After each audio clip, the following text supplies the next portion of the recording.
All right. Thanks everyone for joining us today for our September Garden Style Essay webinar on refreshing your landscape for fall. Is everyone ready for fall? I know I am. While it hasn't been as hot or dry of a summer as we sometimes have here in San Antonio, I'm ready for some cooler temperatures and really to see some fall color around town. Lucky for you, we have Sasha Codet and Juan Solis with us today. They're both planners in the conservation department and are here to help you get ready to refresh your landscape for this fall. Next slide. Before we get started, a little bit of housekeeping. At the bottom right of your screen, you should see a chat and a Q&A button. The chat is the little bubble that Sasha has pointed out there on the screen. Q&A, you might have to click the three little dots for. And if you can put any questions you have into the Q&A box, we'll get to them at the end. So with that, Sasha, take it away. Great, thanks, Martha. Yeah, fall is just around the corner, and I too am super excited. So today we are going to kind of talk about what your fall gardening checklist might look like and share some of our favorite plants that we think are fall standouts. And of course, we're going to cover our watering advice for the fall, especially an irrigation controller's seasonal adjust feature. And then finally, we're going to go through, as Martha mentioned, some of our water saver programs that can help you keep a little cash in your wallet. So adding mulch to your landscape is just a good, quick way to really kind of smooth out your beds and make them look polished. And so we recommend putting down 2 inches of mulch. We recommend hardwood, pine bark, or leaves. And of course, as you may know, that's going to help keep moisture in your soil and prevent some of those weeds from coming up too, or getting down to where they can really get rooted and established. So, there are a lot of different kinds of inorganic and organic mulches in different colors. Juan, do you have a favorite? I know that pine bark is preferred, I think, by many, but I actually am partial to the colored brown, the dark brown mulch. I think it adds an aesthetic quality to my landscape beds. So it's just a preference. Of course, those are dyed. So always, be, aware of that as to what you're introducing into your landscape. But again, that's just my choice. It's an aesthetic, but I do get the use of the mulch itself, at least 2 inches worth. Yeah, and what do you think? Do folks really need to, rake up all their leaves in the fall, bag them up, put them out at the curb for the city? Well, in order to reduce, well, makes it easier. I happen to have a very large pecan tree in my backyard, and I get all the leaves and more. So I try to get as many as I can into the beds in the backyard, and that way I have less to bag. But I mean, that's great. I mean, leaves are fantastic as well. You can get, actually, I think you can get away with just leaves. Yeah, me too. Sometimes I'll kind of, like you said, get as many into the beds as I can and layer some of that mulch on top. Um, Mhm. I tend to do that in the springtime, but September is another good time of year to do some mulching. Okay, now I'm going to say like right up front that I am not an expert on fertilizers. And so I have gathered some advice from our garden geek, Mark Peterson. And he points out that, depending on the species, that turf grass is going to require 2 to 5 pounds of nitrogen per year per 1,000 square feet. So, here, would you rather leave lawn clippings and add a 1/4 inch of compost or fertilize, right? He lets us know that, if you leave your clippings on the lawn, you can get 1/2 pound to 2 pounds annually that way. And you can get, by adding quality compost, that's going to add up to 1/4 or 1/2 pound per event. So I must say I'm a lazy gardener, and I just go ahead and do that. I mulch all my leaves into, I mow all my leaves into the lawn and put the rest in the beds if I can, and compost. One other quick tip, some of you may not be from the area like me, I'm from Michigan, and sometimes you see those weed and feed fertilizers. But here in San Antonio, we are weeding and feeding at different times of the year. So, you may be putting down the pre-emergent herbicides like corn gluten in late February, early March, and then you're waiting until mid-April before you're gonna feed your lawn, right? Fertilize. Um, and the other thing I want to mention too is, in the springtime, you can kind of, wait until you've mowed a couple times and then fertilize. That's a good way to think about it. And of course, wait to irrigate. You don't need to crank on your irrigation system in March yet. So again, here, you're mulching in September and composting, fertilizing the lawn, 1 pound of nitrogen per 1,000 square feet, or zero fertilization. And Mark also points out that if your trees need fertilizing, then you can use a slow release fertilizer at the rate of 2 pounds of nitrogen per 1,000 square feet of root zone. And again, he is our fantastic garden geek. So if you have any questions on fertilizing, I really encourage you to reach out to him on our website. It's gardenstylesa.com, and he can help you out. Because remember, too much of a good thing is bad if you're pruning too much, if you're mowing too low, if you're over fertilizing and over watering. That's going to stress out your plants, right, and encourage pests. So you want the right amount of care at the right time to make sure that your plants are healthy. And of course, healthy plants are going to use water more effectively. So I also want to mention and let y'all know that we have a great gardening checklist on our website. Again, it's gardenstylesa.com. And we have a maintenance section where you can search by month. So if you're like, hey, what should I be doing in my garden this month? You can check that. If you have a question about a particular type of plant, like how do I take care of my roses? You can look that way. Or if you are, needing to look something up by topic, you can do that too. So for example, again, I always have a hard time remembering when to fertilize or maybe when to prune. You need to know, so you can check in this section here. I know I do encourage people to check out that particular part of our website. What's particularly interesting to me is if you look at the month to month to month and just look at the difference between the maintenance that's suggested for lawns versus perennials, landscape beds, which are made up mostly of perennials, you'll see the amount of maintenance that is called for is much less for perennials. So you definitely want to look at that as if, again, if you're looking to reduce the amount of time maintenance wise that you want to spend in your landscape. Just look at that lawn and see what you can do, what inspiration you might find. All right, and one more item I'd like to mention, for your fall gardening to do is planting. And fall is really the best time to plant in San Antonio because it gives those plants and their root systems time to get established before we get to next year's sizzling summer, right? So while you're on our website, definitely check out the Find a Plant section.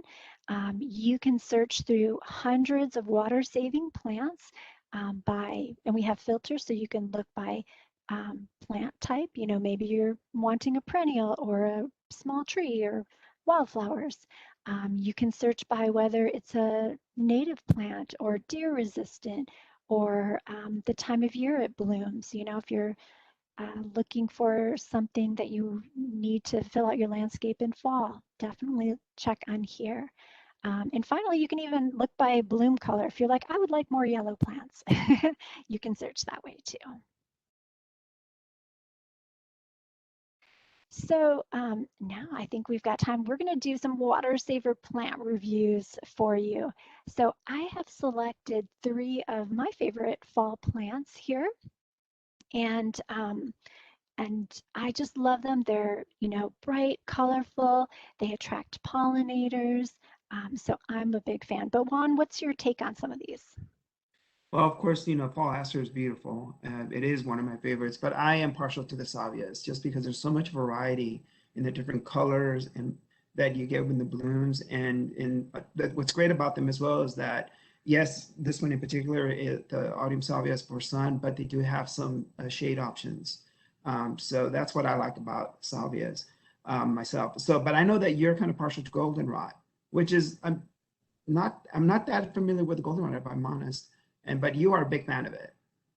I do love goldenrods. Just the color, it's so autumn, right? And like I said, it attracts a lot of different pollinators. I mean, they have some at the San Antonio Botanical Garden. You can go into the old-fashioned garden and it's just, they're all abuzz. It's wonderful. And really, they're not, it's kind of a myth. People often think that they're allergic to them, although there could be, people that are. But a lot of times, people see these plants, they're beautiful, they're bright, they're having allergies, when it's really the ragweed that's blooming at the same time, but it's, harder to see. So goldenrod, its pollen is heavy and it's pollinated by various insects. Um, Ragweed is just going to blow in the wind, right? So I love it. I think that's a beautiful addition to your yard. And I have some that I added actually to mine, got it at a local nursery. But another great resource I did want to mention is the Native Plant Society of Texas. They actually keep a list of garden centers or nurseries that have native plants on their website. So you can check that out too. And here's another one that I love, Firecracker Plant. I was just saying before we started that there were hummingbirds zipping all around the one that I have on my deck. And it's just kind of a fun plant. My inner child loves that you can take the flowers that haven't opened yet and just pop them on your hand. That's how it gets its name. Um, Another one here, Blazing Star, great Texas wildflower. And one thing I want to mention, we talk a lot with landscape design about including plants in our landscape that are going to look great all year round, right? Like agaves, things like that. But we also think it's a great idea, to pick plants to have in every season that look good. And there are some plants that, are going to be gorgeous bloomers like this blazing star, and then have really interesting seed heads that are going to look kind of cool all through the winter. Juan, any thoughts for these? I think you've sold me on the Blazing Star. When you first suggested it, I was like, well, of course it's pretty, but I really, really like it. And you know what? I think I like it better once with the picture on the right, once it's past its peak. I don't know why. Maybe it's because it's set against that beautiful agave in the background, but it really works well. It Yeah. really does. And that's And something. also provides shelter as well for wildlife. Right, and that's the same thing I was going to mention on this slide with all these wonderful grasses. Go ahead and keep those seed heads on throughout the winter with your perennials and your grasses, because they are going to provide food and cover for wildlife. And these are three that I just adore. That little blue stem is beautiful. It's sort of coppery colored in the fall, and it's got those real delicate seed heads. Gulf Muley, to me, it's like having, pink clouds just floating over your landscape. And then Lindheimer Muley, always a recommendation of mine because it looks great all year. Now, I know you have a shady yard or partially shady, right? Hmm. So hence I have a lot of Turks Cap. And it does really, really well in shade. I have red in my front yard in deep shade. And in the back, I have some of the pink Turks Cap. It goes really, really crazy with the nice pink blooms. So it does really, really well. You do see it around town, in full sun, and it does perform well, but I don't think it's as happy as it would be in a shady spot. And again, this is a great plant for San Antonio. It's native. If you go walking along the various, greenway paths along the creek sides, you see them all over the place, and it's beautiful. So why not include them in your yard? And the Mexican mint marigold, I like it because as you can see here in this picture, it also tolerates some sun, but it does well in shade. And shade, it's really hard to get an additional pop of color because of the shade. But this is one that does fairly well in the shade. And plus it has some really nice added benefits. You can use it in your cooking. It goes really, really well with Mexican style beans, in particular pinto beans. So big fan of it. How about you? Yeah, me too. And they kind of have two different styles, right? To me, the Turks Cap looks very relaxed. It kind of fills in an area, and the Mexican Mint Marigold, it keeps its shape a little more. And Mhm, so, if you're looking for a slightly tidier look, that's a great option as well. mhm. All right, so we're kind of coming into the time of year here where you might want to get ready to plant your wildflowers if you're looking for a show in the springtime.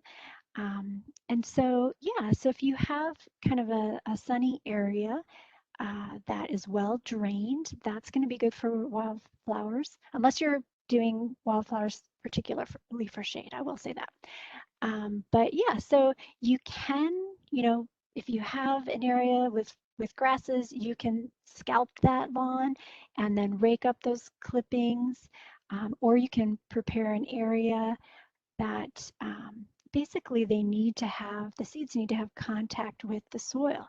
And so you can go ahead and, get that area clear and rake it maybe like an inch.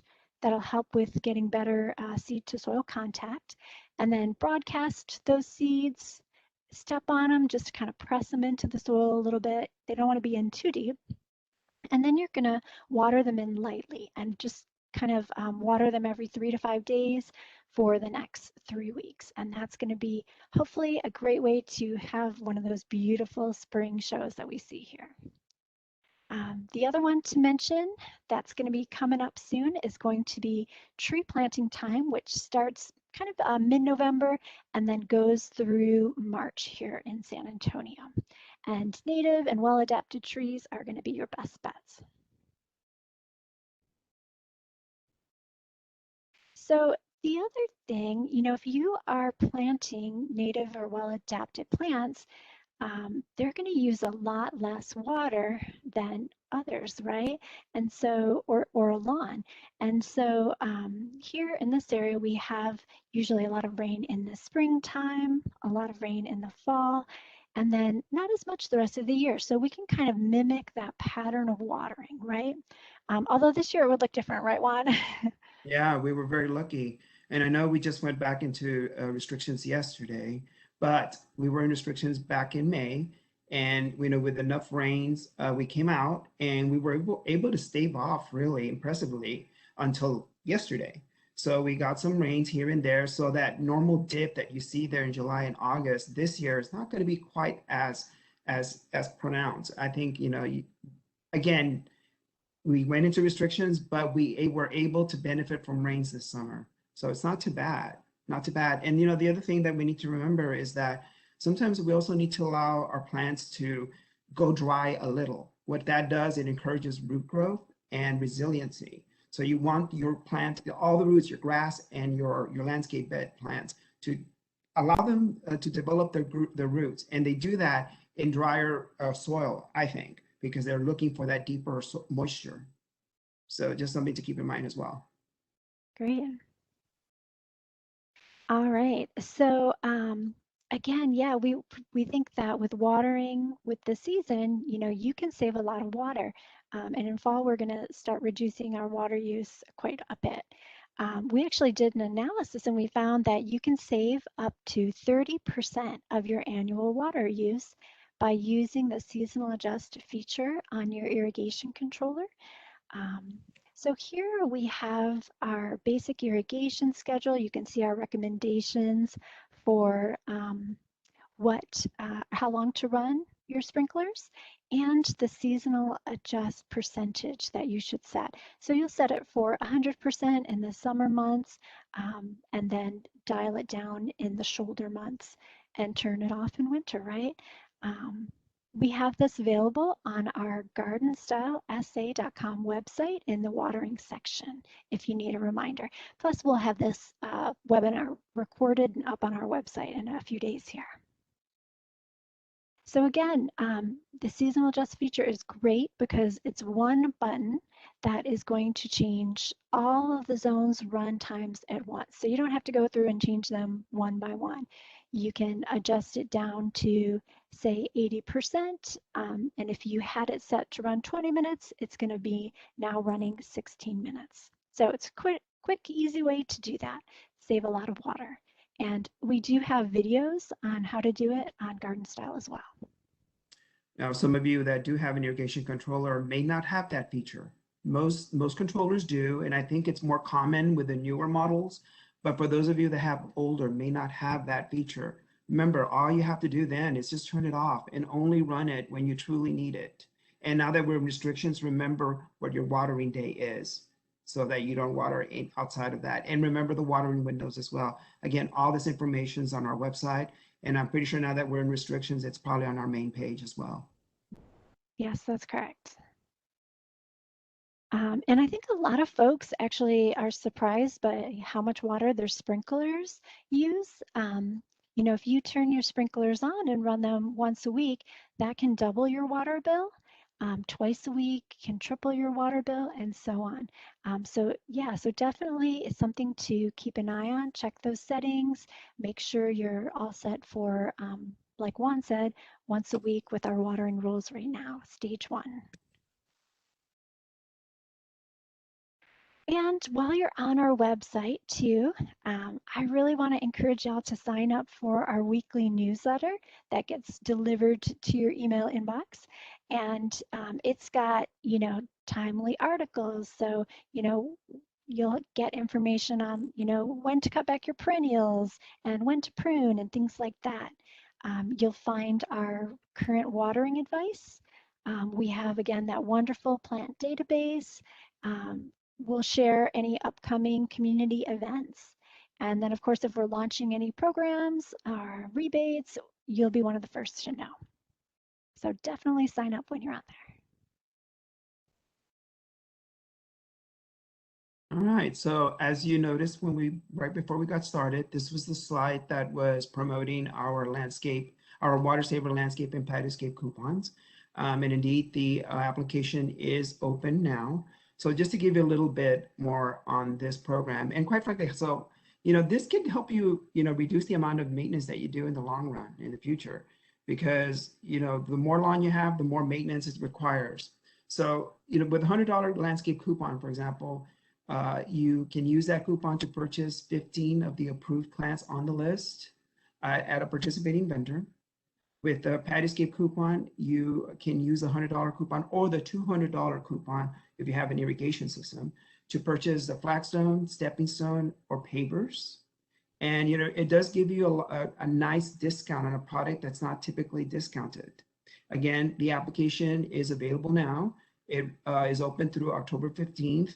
Once you get your coupons, which will be sent electronically via email, you will have until November 15th to use.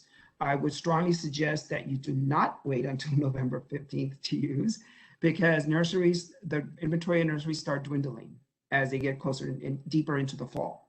So you do have plenty of time. October is a great time for planting. So highly encourage you to do so if you haven't already done so. Remember, all you need is a minimum of 200 square feet of grass to be removed. And you can use at least one coupon. It's 200 square feet of removal per coupon. Let's go to the next slide. So what we're trying to get folks to do, as you can see in the picture on the left, is, I mean, that's all grass. And, you know, quite frankly, this is typically what a lot of new home owners are finding, the new builds. You know, they get a few plants in the front, a tree in the back if they're lucky, and all grass.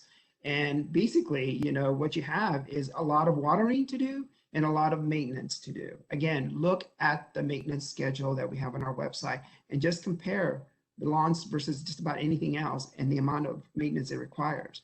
What we suggest to do is to minimize it. And you can do that by using our coupons. As you can see in the picture on the right, this customer applied and installed the plants purchased with their coupons and removed at least 200 square feet. At least they're getting started and adding a little bit more variety and decor, if you will, to their all lawn landscape. I know, Sasha, you wanted to point out something about beds as well.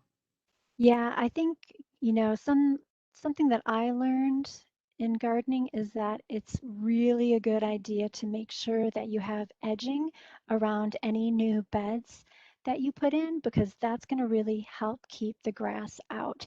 I made the mistake at my house of um, not getting my edging stones in together really closely, and I've been dealing with the grass sneaking in. So definitely use some kind of good edging. Hey, and there's nothing wrong with it looking nice too. Why not? I think it does look nice. Little All right, next positive. slide. And speaking of nice, this is yet another of our customers and their projects. In the left, the picture, you see the picture that was submitted with the application. When you do submit your application, you just have to submit one picture of the grass that you intend to remove. So the picture on the left is what was submitted with the application with clear marking and intention of what they wanted to do. And as you can see on the right, they completely followed through. They applied for the maximum of 4 landscape coupons. They purchased their plants, removed the grass, and then did the planting. And I know it's a small picture, but if you look closely at it, you also see what great job they did with the spacing. Remember, these are young plants. Most of these were probably 1-gallon plants, which is the minimum you can purchase with your coupon. But you need to space them out so that you can give them room to grow. I would love to see this yard in the future. I'm sure it's going to grow in very, very nicely and really give it a look that, it's I mean, easy to achieve with coupons, so I highly encourage folks to do that. Now, the maximum that our customers can redeem is 8. So, if you have, areas in your front yard or backyard that you want to transform, just think about it. 800 square feet, well, 1,600 square feet over a lifetime. That's the amount of grass that you can remove with this program. Let's go to the next slide. Oh, and Juan, I just Mm, wanted to say on this one, I'm so torn. Like, I love the, clean modern lines in the last mm. slide, but the gentle curves here too look really great. It's hard to decide. No, it works both. I think it's just the style that you like. I mean, the other picture, the straight lines, it's more of a mid-modern to me, whereas this is more contemporary, nice and clean and contemporary. Again, go with what works for you. You're the one who's going to enjoy it. Yes, absolutely. Mhm. So here are more examples of finished projects with our coupons. On the left, you see what this customer did. They had a shrubs, some boxwood, it looks like. And what they decided to do is just remove the grass next to it and basically increase the size of things that already exist in your yard. So to make it a little bit more interesting, bring in more color. So they installed a coupon's worth of plants. The only criticism I would offer is to Sasha's point is maybe add some of the edger because I don't see it. But again, that's fine. This is great. They did a great job of removing all the grass and putting in all the plants. And again, they're adding more interest. The customer on the right decided to use the landscape coupon to address the issues on those side yards, possibly areas that hardly anyone goes to, quite frankly. It's just, grass that really I don't know if need is the right water, but they water anyway, and they have to end up having to mow it down as well. So why not, reduce the amount of maintenance associated with it and use the coupon to install some of the plants and perhaps create somewhat of a secret garden type, feel. But again, 200 square feet per coupon. What do you think, Sasha? Yeah, I think the one on the left is going to fill in and really look lovely with all those salvias. And then, yeah, I love the idea of having like a little tucked away garden that, if you're not really using that space and it's just grass and now you've turned it into something that, might get butterflies in there or bees and things like that. So I think that's a great idea. Yeah, it gives a it's nice when to look at when you turn that corner, I think. So of course, the other program, the other coupon that's part of the Water Saver program is the Patioscape. So with the Patioscape, as I said, you can use that to purchase the feature item. In this case, is either flagstones, stepping stones, or pavers. The customer on the left here chose to use flagstone. And as you can see, they did a really nice job. They simply added to this from the steps. I'm assuming that that's either to leading up from the house or from a deck. I don't know. But they continued that and they used the lines in that the tree itself was kind of suggesting they go with. And so they installed it. As you can see, they have a nice hammock. So therefore increasing their outdoor living space. Now, the costs for this kind of project is a little bit more versus the landscape coupon. The average on the landscape coupon comes in at about $125 minus the 100 with the coupon, more or less. Again, that's the average for 1 gallon potted plants. Now, with flagstone and pavers, it's more, okay? So make sure that you know your budget, know the amount of work that's gonna require. All of this information is on our website, okay? So, but we don't wanna discourage you. We want to encourage you because again, this kind of product, this kind of feature in your landscape, if done well, will add value. I mean, look at this beautiful flagstone patioscape, for example. And even in the picture on the right, they did a great job of using 12 by 12 pavers. I'm not sure what the intention is here, but you know, this could easily be, if it's well done, could easily be like a basketball court, which I've seen some customers do with the 12 by 12 pavers. Again, you just have to make sure that it's level, but that's just another thing that you can do with these coupons. Okay, so think out of the box, you know, get creative, you know, it's there to be had, if you will. Yeah, I want to add a fire pit and some seating and Mhm. just and be able to enjoy that, you know. I think in the last couple of years, I've really appreciated having a little deck space or like a little patio like this would be fantastic. Especially with fall coming. So, all right. So, as Sasha said, you know, we want to encourage folks to sign up for our newsletter. And, you know, through our newsletter, you find out all kinds of things that are happening here in San Antonio. But with rewards, you get genuinely rewarded. But it too is a program that you need to sign up. For those of you here today that have not signed up for it, and make sure that you do, you get some benefits out of it.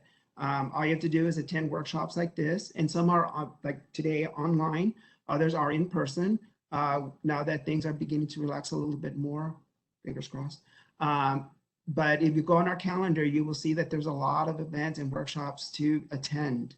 But these points, some of these do offer points that add up, and they add up to coupons. So if you earn 3 points, that translates into a $30 coupon that you can use to purchase a garden tool.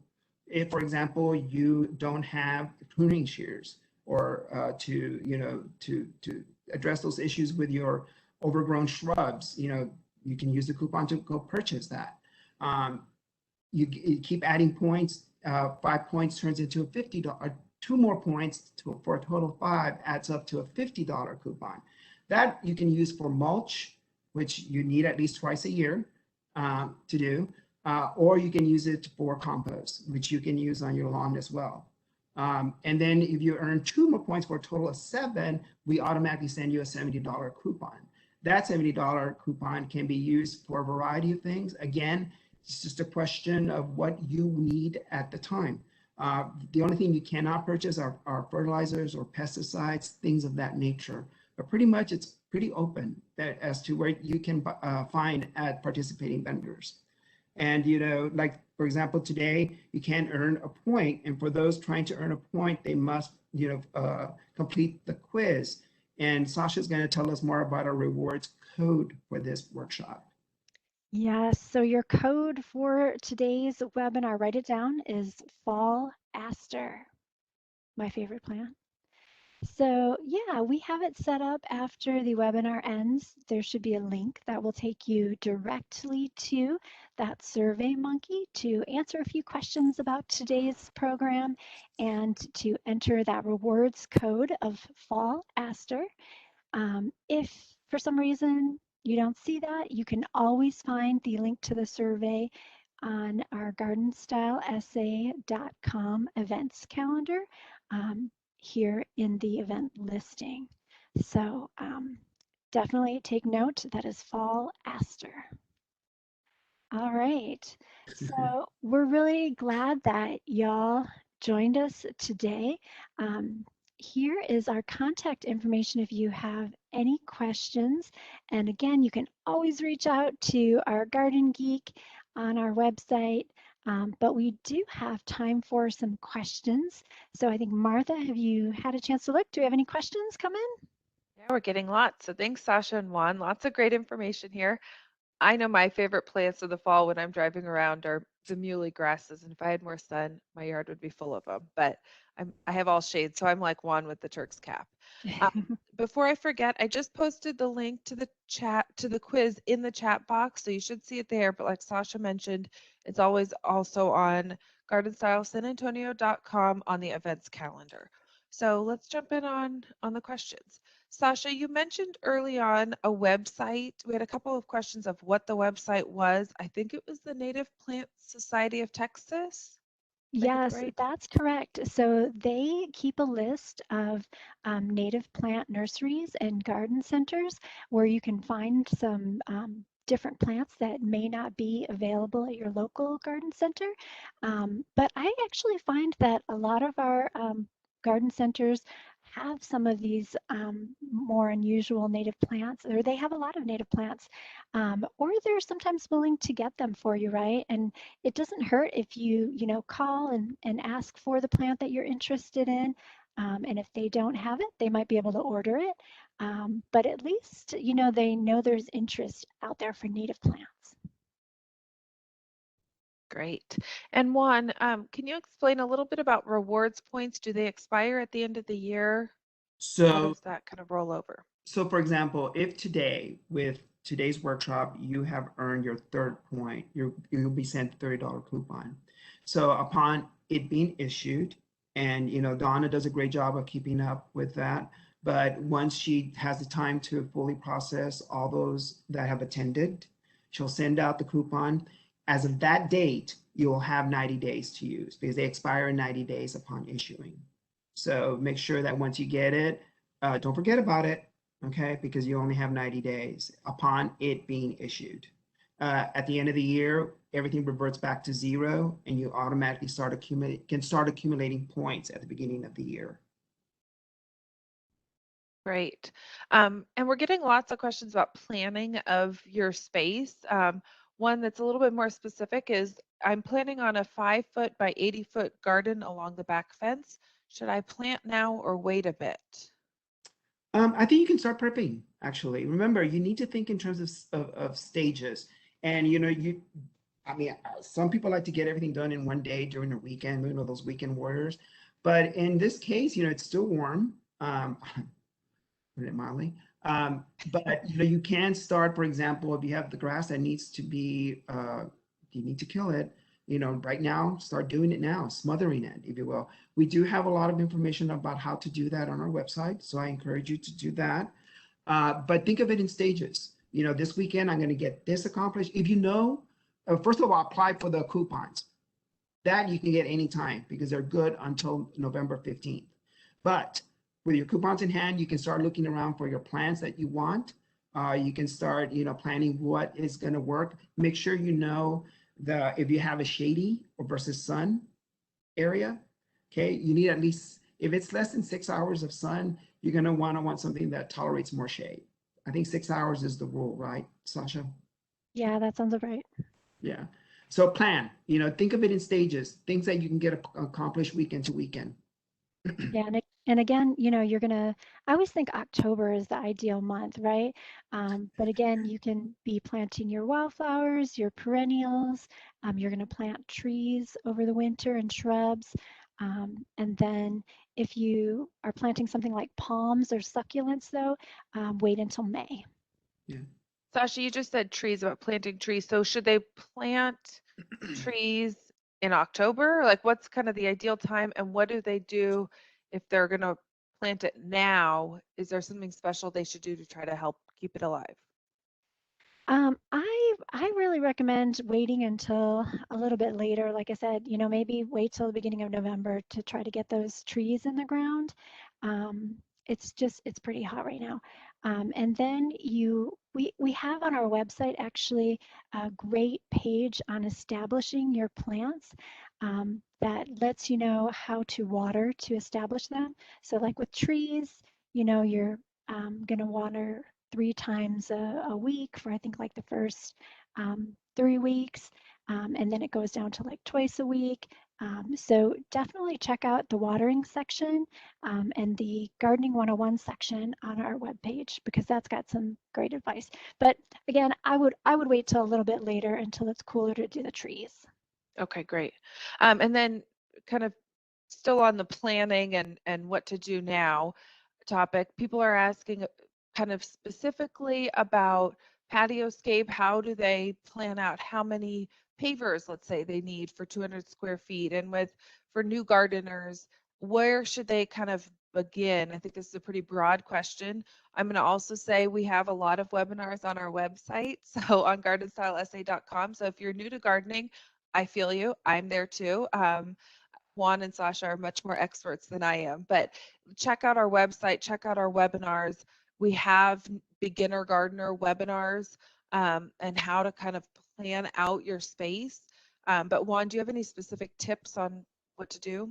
So if, for example, you're thinking about flagstone, right? So in terms of how much of it, don't worry because the participating vendors that you would go to, if you have your coupon in hand, they will help you out with that. They know how much tonnage you will need. And believe it or not, it's about 2 tons worth of flagstone. And if you have never shopped for flagstone, be prepared to be impressed by how much it costs. But again, as I said before, this is something that you need to think of the benefits in the long run, long-term benefits. The other thing about where. So a lot of thought needs to be put into like, what kind of functionality do I want out of this? Is it simply to extend the area immediately beyond my back door? In other words, I have nothing, I step onto grass, I don't want that. I want to step onto something that will translate easily or seamlessly from indoor to outdoor. Perhaps that's the area. Or perhaps you want to create something deeper into your yard, like a little uh, living area that's removed from near the house. Again, what kind of functionality area? Shade. If you want a nice shady area to relax, think about that. Right now is the best time to look at how the sun moves across your yard. So all these things you need to think about. And again, a lot of information you can find on our website. We have a lot of articles that have been written on this subject. Use the search feature to look for any articles that you might find inspirational as well. And also, I have to say that our vendors that take our coupons, they're great to talk to as well. Okay, when it comes to the actual installation and what it takes to properly do that. One thing I'm hearing from what you're saying, Juan, is start small. Like find one area you want to work on to start with. Don't Right. try to plan out your whole yard if you have a big yard, even if you have a Yeah, small yard. Don't try to plan it all out and absolutely. tackle it all at once. Start in one area. You may say the side yard, or like Juan saying, right off Mhm. your out your back door might be the place you start. Remember, So you can apply for up to a lifetime of 8, redeem 8 coupons. Okay, so you don't have to necessarily just plan for this fall. You can start planning for fall, spring, and even next fall. Just that's how you can look at it. The program yeah, is coming back next year. great. I And then never we're stop getting planning. Yeah, we're getting more questions about the rewards program. I'm just going to kind of quickly answer a few of these. Check out our website again. Check out the rewards page if you have specific questions about how the rewards program works and what tools it works for and what each of the coupon levels is. But for the specific question about points expiring, the coupons expire 90 days after you get them.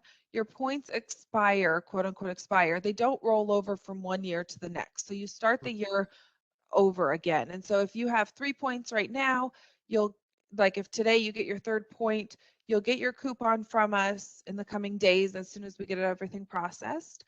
And then you will still be able to earn 2 more points or 4 more points to get to the 5 or the 7-point levels this year. So your points don't expire until really the end of the year. Right. And again, check out our website, email us if you have questions. And with that being said, if, for example, you earn your $70 coupon on December 30th this year, that coupon, when it's issued, it's still going to be good for 90 days into the next year. Okay, that's different than the actual points themselves. Yeah. Zeroing out. Yeah. Sasha, do you have to worry about freezes with planting a new tree in November time? I would try to plant a little bit earlier. That's what I do when I'm putting in new trees and shrubs in my landscape. I think though that if you kind of get them in the ground and you're watering them in carefully, especially if you've chosen native or well-adapted plants, you're going to be okay. All right. You guys are talking early on about mulch and different types. Is there a preference between a lighter colored mulch and a darker colored mulch? And could a darker colored mulch heat up more quickly and harm your plants? Oh, I don't think so. But you know, a lot of folks do use a river rock for their beds. Now that will increase, of course. You know, if the sun hits it, it's just going to bake. Basically, like what do you call it, those oven stones type of effect. But as far as, you know, like a bark mulch, or, you know, what we typically think of mulch, I don't think so. What do you think, Sasha? Yeah, I don't think so either. I think you would be okay with that. I think so too. All right. Um, Someone mentioned that they recently created some beds in their yard and they want to utilize a drip irrigation system. Any advice on drip irrigation? Hmm. You want to I take think that one? I think we Oh all my hesitate gosh. on drip irrigation. We know that um, it can have a lot of leaks at times. It it can be problematic for people. Juan, do you have anything specific on it? I think You point know, source is better than yeah, I mean, if you can find the time to hand water to establish, I think in the long run, it's gonna it's gonna be better for you, because drip require, speaking of maintenance, you really have to stay on top of it. You know, once you install it, you can't forget it. Things can happen. Critters can get to it and, you know, wreak all kinds of havoc on simple drip systems. Um, and Juan. We also see a lot of issues with it, like when people use like the Spacing. weed cutters with that cutting the drip yeah, it's and so like vulnerable. slicing it.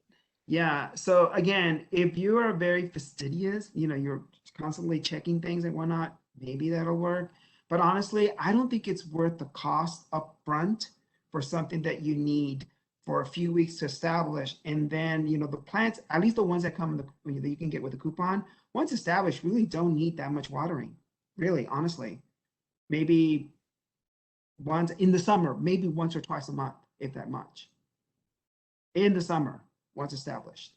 Great, thanks, Juan. Another question for rewards. Which coupon can you use for tools? It's the $30 coupon that when you get 3 points, you can use that towards the purchase of a rain barrel Correct. or a tool. So that's Yeah. And then the $70, if you had a more expensive tool that you've had your eyes on, by all means, use a $70 for that. And you can combine it with a 30. that's true. Very good. Mhm. I like this question. Where do you guys recommend getting good quality wildflower seeds? Ooh, Sasha. Yeah, again, we're as a public utility, we're not able to recommend specific companies. So again, I would check that Texas, the Native Plant Society of Texas website. Can we And promote a nonprofit? can you generally find them? Like I've seen them. I don't know if they'd be good quality. I've seen them at like botanical gardens. I've seen them at nurseries. Would Mhm. those generally be places to look for them, or can you order them online from somewhere that's like better quality? Yeah, you Do can you know? order them online. There are definitely some great reputable companies around in our area or even just up into the hill country where you can order seed online. But I don't know. I'm always kind of careful of those packets that you see in stores because they may not be, they may include, you know, kind of species from other parts of the country that maybe you don't want if you're just looking for native wildflowers. And you don't know as much like how fresh they are. So I kind of That's what I was thinking. recommend, yeah, going with, hit that website, find a regional or local supplier and order some seed that way. They're out there. Great. Yeah. Mhm. Yeah. And I think there's probably also groups out there that go out and put out seeds at like along, they throw out the blue bonnet seeds and stuff. Some of them may be able to recommend some place to get some. So check online, you can probably find somewhere. One, can the Patioscape coupon be used to put in a pathway made out of pavers if the path exceeds 200 square feet and is replacing grass? So one of the key requirements with the Patioscape, and again, I encourage everyone, if you're going to apply for this, is to read the details on our website for the program. It's basically the reason it's called a Patioscape because we want to suggest that you're building a room outdoor. So pathways are not allowed. Simply what we don't want is a pathway that just runs, a skinny pathway that runs right through the middle of the yard. And when you say you have an irrigation system, quite frankly, you haven't really reduced the area that you are watering. So, but if it's chunkier, if you will, and you're minimizing and you're removing the grass and the irrigation, so you're going to get less irrigation water on that versus the pathway. So the idea behind that's why they're not allowed. Again, read the requirements on our website. There's a lot of requirements associated with this program. So, but again, it's still worth it if it meets your needs. For sure. Great. What about info on vegetable gardens? Do we have any articles on that or any suggestions from you guys? I would recommend that folks go check out the Bexar County Master Gardeners and AgriLife Extension website.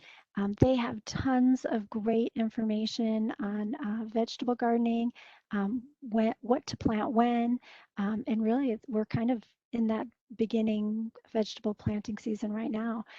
So definitely check out their website. And they also have master gardeners that can answer questions. They have a call line during weekdays. So if you have any veggie questions, give them a call and they'll be able to help you out. Yeah, and that was Bexar County Master Gardeners for the Mhm. who are asking. Any suggestions for planting for plants for window boxes? I have natives and xeriscape plants in my garden, but I'm not familiar with plants that would do well in a window box. Full sun, face the south. You know what I've seen that I like, and I would want to pair it up with something else, but silver ponyfoot, when it's planted because it drapes, over, I think is a very, very nice effect. And I've seen it in plant boxes along, window boxes. So, but I also think like if you only have that, it's calling for something else as well. But what that might be, what do you think that might be, Sasha? What would you pair up with a silver ponyfoot? Gosh, I'm not sure. I was thinking about this question, in terms of inspiration, like I might go wander around the San Antonio Botanical Garden and check out what some of their containers look like. But I think like I might put some different annuals in there and it would probably depend on, what time of year. So cool season ones for the winter. And you can, I don't know, maybe, snapdragons or cyclamen, things like that for over the winter. And then you maybe want to do a different set for the spring. But like Juan was saying, plants that kind of, just because I would like to kind of change out my containers, throughout the year and have some different plants. But like Juan said, you want something that's maybe tall, something that kind of fills in, and then something that spills over. And yeah, if you check the nurseries or if you go to a plant sale like the Botanical Garden or someplace like that, they should have tags that will give you kind of an idea of the size of the plant, so that when you're planning, you can think about how big is your window box. It may not take really big plants, but that'll kind of give you an idea too of what you might be able to fit in there And the amount of drainage. and the amount of drainage. Yeah, think drainage as well. Mhm. Great points. Well, I think that's it for questions. So I want to thank you again, Sasha and Juan, for all this great information and answering so many questions. And thank everyone who joined us today also. Thank you. Um, we got to all your questions, but as always, if more come up along the way, you can always visit us, gardenstylesa.com. You can ask the Garden Geek any of your questions there. And we do webinars pretty frequently now, so join us again next month. And this webinar, for those who have asked, will get posted on our website probably in, I don't know what, the next week or so, Sasha? Yeah, it probably will be early next week. Yeah, so give us a couple days to get it processed and up there. But thank you again, Sasha and Juan, for all this, and happy fall, everyone. Thanks, Really? Is everyone. it yet? No, just kidding.